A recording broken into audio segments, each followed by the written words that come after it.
Bonjour à tous, aujourd'hui je viens avec un sujet qui me tient vraiment beaucoup à cœur et qui a eu un déclic important dans mes prises de décision, dans mon passage à l'action. Celui, est-ce que le futur est-il déjà écrit? Et attention, spoiler alerte, pour moi oui, le futur est déjà écrit et je vous explique tout de suite pourquoi.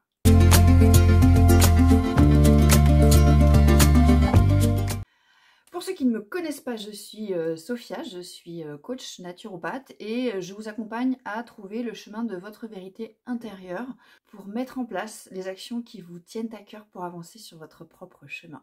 Alors aujourd'hui le sujet, le futur est-il déjà écrit? Et pour moi le futur est déjà écrit. Alors qu'est-ce que ça veut dire déjà le futur est-il déjà écrit?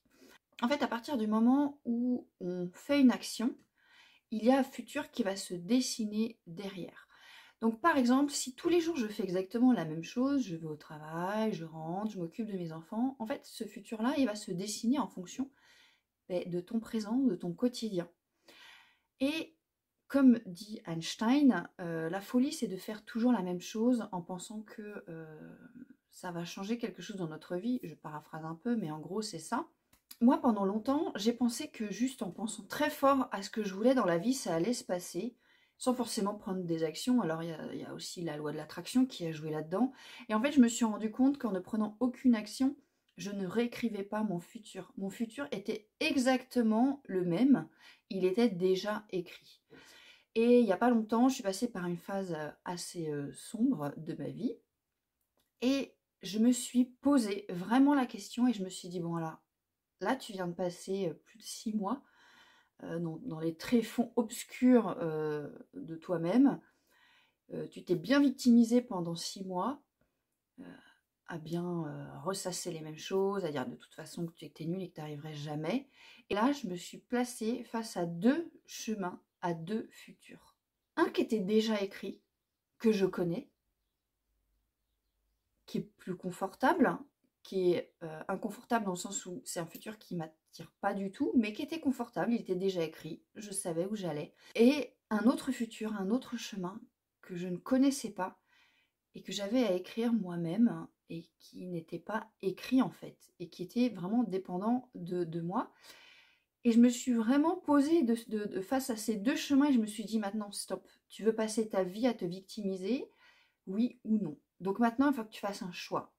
Soit tu choisis ce chemin qui est déjà écrit, que tu connais, et tu arrêtes de te victimiser dans ce chemin, c'est-à-dire que tu vas le vivre pleinement, tu prends la décision de prendre ce chemin-là, même si il est confortable mais il ne te convient pas forcément, tu le prends sans te victimiser, de façon complètement consciente, et tu le vis pleinement. Ou alors tu décides de prendre cet autre chemin qui n'est pas encore écrit, que tu as à écrire totalement.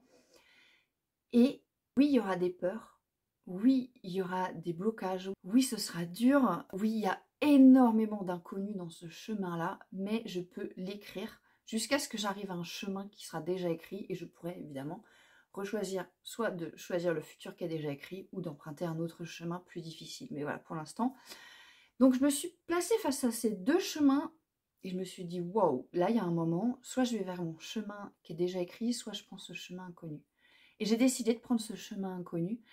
J'ai décidé d'affronter toutes ces peurs. J'ai décidé d'avoir ce mélange au quotidien de peur et en même temps d'excitation d'aller sur ce nouveau chemin où je ne sais absolument pas où il va m'amener, où ce n'est que des inconnus. Tout ce que je sais, c'est que chaque jour que j'emprunte ce chemin-là inconnu, je me sens bien.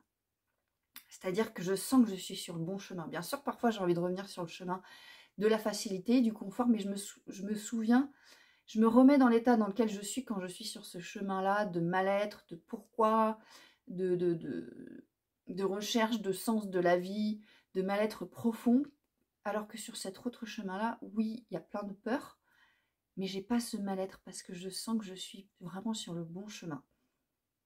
Donc voilà, c'est en ce sens-là que je pense que pour moi, le futur, pour chacun, est écrit et qu'il appartient à chacun de le réécrire, d'aller sur un autre chemin pour écrire un autre futur qui nous correspond vraiment par rapport à ce que nous on est. Et pour moi, à partir du moment où on arrive au bout d'un chemin et qu'on voit le futur qui est déjà écrit, peut-être qu'il est temps d'emprunter un autre chemin qui n'est pas écrit pour continuer à l'écrire. Enfin, en tout cas, c'est comme ça que moi je vois la vie. Donc je vous invite à vous poser face à vos chemins de vie qui s'offrent à vous, devant vous, voir le chemin que vous avez envie d'emprunter et de l'emprunter en toute conscience, de ne pas vous victimiser, de vraiment de le prendre et de l'embrasser, et soit d'aller sur ce futur qui est déjà écrit et qui vous plaît et qui vous convient de façon sereine, soit d'emprunter ce chemin inconnu et de réécrire votre futur et d'en faire plein de chemins des possibles.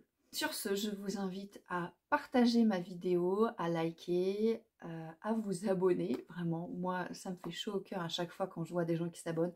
Vos commentaires aussi, c'est vraiment un petit rayon de soleil dans mes journées.